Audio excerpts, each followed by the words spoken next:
Hello everyone, myself Uma Sharma और आप देख रहे हैं YouTube channel let's study together. So आज की जो वीडियो होने वाली है वो होने वाली है कि डीएलएड में आपको कैसे अपना पेपर है वो अटेम्प्ट करना है, कैसे आपको अपनी आंसर शीट के अंदर लिखना है जो आपके अच्छे मार्क्स लाने में आपकी हेल्प करे। सो कुछ मैंने ऐसे इंपॉर्टेंट पॉइंट्स को यहाँ पे मेंशन किया है और कुछ ऐसे पॉइंट्स मैं आपको बताऊंगी जो आपके पेपर में आपको 90% से अबव मार्क्स गेन करने में हेल्प करेंगे। चलिए स्टार्ट करते हैं वीडियो। आप एंड तक देखें, तभी आपको समझ आएगा कि आपको कैसे पेपर अटेम्प्ट करना है और किन किन बातों का आपको ध्यान रखना है जो गलतियां आपको पेपर अटेम्प्ट करते वक्त नहीं करनी है। So let's start with first point. अपना प्रश्न लिखने से पहले क्वेश्चन नंबर जरूर लिखें। देखिए मैंने इंपॉर्टेंट पॉइंट्स ऊपर मेंशन किया है। ये मैंने इसलिए मेंशन किया है क्योंकि बच्चे क्या करते हैं, क्या गलती करते हैं कि वो आंसर तो लिख देते हैं बट जो क्वेश्चन नंबर होता है वो लिखना भूल जाते हैं। मान लीजिए आपको क्वेश्चन नंबर 1 नहीं आता है, ठीक है, और आप क्वेश्चन 2 की तरफ मूव कर रहे हैं, तो आप क्वेश्चन 2 स्टार्ट करने से पहले उसके आगे आप क्वेश्चन टू मेंशन कर सकते हैं या फिर आप आंसर 2 मेंशन करके अपना आंसर कंटिन्यू कर सकते हैं। ये सब आपको ज़रूर फॉलो करना है, वरना आपके एग्जामिनर को पता ही नहीं चलेगा कि आपने कौन सा क्वेश्चन का आंसर आपने लिखा है। इसलिए नंबरिंग करना काफ़ी ज़रूरी हो जाता है। देखिए नेक्स्ट पॉइंट है, आंसर सीट में कोई भी खाली पन्ना या पेज आपको नहीं छोड़ना है, क्योंकि अगर आप आंसर सीट में कोई भी खाली या पेज पन्ना छोड़ देते तो उससे आपका जो इंप्रेशन है वो काफ़ी गलत इंप्रेशन टीचर पर पड़ता है। क्योंकि अगर आपने कोई क्वेश्चन आपको नहीं आता है तो आप उस क्वेश्चन को लास्ट में अटैम्प्ट कीजिए, बट आप कोई खाली स्पेस या फिर कुछ लाइन्स आप बीच में ना छोड़ें आंसर सीट के बीच में, उससे काफ़ी ज़्यादा गलत इम्पैक्ट टीचर पर पड़ता है।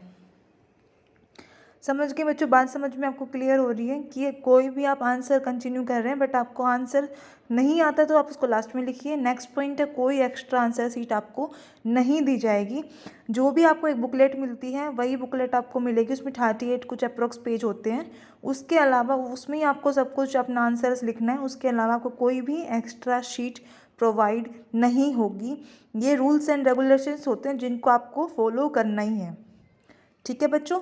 कभी आप सोचते हो कि नहीं हम खुला खुला लिख देते हैं और आपको कुछ एक्स्ट्रा मिल जाएगा, तो ऐसा नहीं है। आपको कोई भी एक्स्ट्रा सीट नहीं प्रोवाइड की जाएगी। जो आपको मिला है उसमें ही आपको अपने आंसर्स देने होते हैं। हम देखते हैं कुछ ऐसी सावधानियां जो आपके मार्क्स कम से कम 5 से 10 नंबर तक बढ़ा सकती हैं। ये आपके 5 से 10 मार्क्स तक आपके बढ़ा देगी अगर इन टिप्स को आप फॉलो करते हैं अपने आंसर देने से पहले। देखिए, सबसे पहले आंसर शीट में दोनों तरफ लाइन जरूर लगाएं, क्योंकि मैंने बना के भी दिखाया हुआ है कि आप लाइन लगा सकते हो, उसके बीच में आपको अपना आंसर लिखना है, क्योंकि इससे क्या होता है, एक अच्छा इंप्रेशन टीचर पर जाता है, टीचर को भी पढ़ने में जाता है और वो मार्क्स भी अच्छे से देता है। इसलिए मैंने आपको बोला है कि दोनों साइड आपको मार्जिन जरूर लगाना है। थोड़ा थोड़ा सा आप एक एक लाइन लगा सकते हैं साइड में। उससे क्या आपका जो आंसर सीट है वो भी अट्रैक्टिव लगेगी और अच्छा इंप्रेशन पड़ता है। इसलिए मार्जिन जरूर लगाएं। सिर्फ 2-4 मिनट का टाइम लगता है गाइस, उससे ज़्यादा बच्चों का टाइम नहीं जाएगा। नेक्स्ट पॉइंट लगता है, सभी प्रश्नों के उत्तर दें, छोड़े नहीं, क्योंकि आपको उत्तर देना काफ़ी ज़रूरी है। अगर आप प्रश्नों को छोड़ देते हैं तो आपके मार्क्स डिक्रीज होने के चांसेस बढ़ जाते हैं। अगर आप प्रश्नों को उसका सारे प्रश्न के उत्तर देते हैं तो कहीं ना कहीं आपको मार्क्स मिल जाते हैं, मार्क्स कटते नहीं है, उससे बढ़ने की चांस है। नेक्स्ट पॉइंट हम देखते हैं कि अगर किसी प्रश्न का उत्तर आपको नहीं आता तो उसकी जगह आप मिलता जुलता आंसर लिख सकते हैं। इतना कोई बिग डील नहीं है डीएड और बीएड में आपको आंसर लिखने के लिए। अगर मान लीजिए वो कोई प्रश्न नहीं भी आ रहा है तो आप उसका एक कीवर्ड पकड़िए और कीवर्ड पकड़ने के बाद उससे आप रिलेटेड कुछ भी अपनी नॉलेज से अकॉर्डिंग लिख सकते हैं, ठीक है? आपको कोई भी क्वेश्चन छोड़ के नहीं आ रहा है कि आपने 10 नंबर वाला क्वेश्चन छोड़ दिया, 8 मार्क्स वाला क्वेश्चन छोड़ दिया। आपको छोड़ना कुछ नहीं है।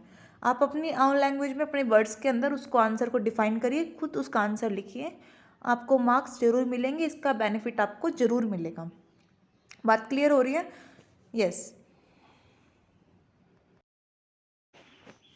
देखिए अगला पॉइंट देखिए, सभी प्रश्नों के उत्तर अपनी भाषा में लिखिए, किताबी भाषा का प्रयोग ना करें। ये मैंने क्यों लिखा है, क्योंकि अगर आप बुक की लैंग्वेज को लिख के आएंगे तो टीचर को भी लगेगा कि बच्चा रट्टाफिकेशन प्रोसेस को अप्लाई कर रहा है। इसलिए अपनी लैंग्वेज में लिखने से आपका काफ़ी अच्छा इंपैक्ट पड़ता है। ध्यान रखिए कि आप सारे क्वेश्चन का आंसर अपनी लैंग्वेज में लिखिए, आप पढ़ के जाइए बट उसको अपने वर्ड्स अपनी लैंग्वेज में उस आंसर को आप डिफाइन करिए। इससे ज़्यादा अच्छा टीचर पर इफेक्ट पड़ता है। बात क्लियर हो रही है? इसलिए अपनी लैंग्वेज, अपने वर्ड्स का यूज़ करें।